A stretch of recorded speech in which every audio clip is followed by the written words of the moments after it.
Now, let me show you how you can see what's running in the background of your Mac computer. So you actually have the feature built in. You just have to go to your apps. In the dock below, you can open up the all apps mode and make sure that all of them are visible.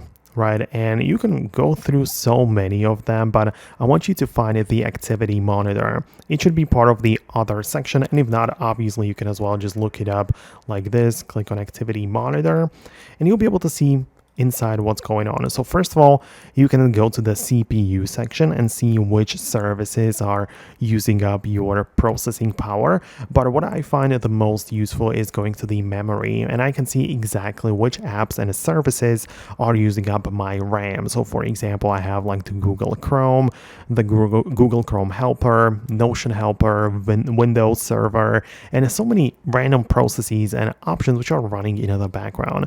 For example, Dropbox is one I haven't really opened in a while, so I can double click on it and now click on quit, right? So if it doesn't respond, I can also go with the force quit option, but I can click on quit like that, and it's gonna disappear from the list, and 372 megabytes worth of the RAM are gonna be lifted for some other use case.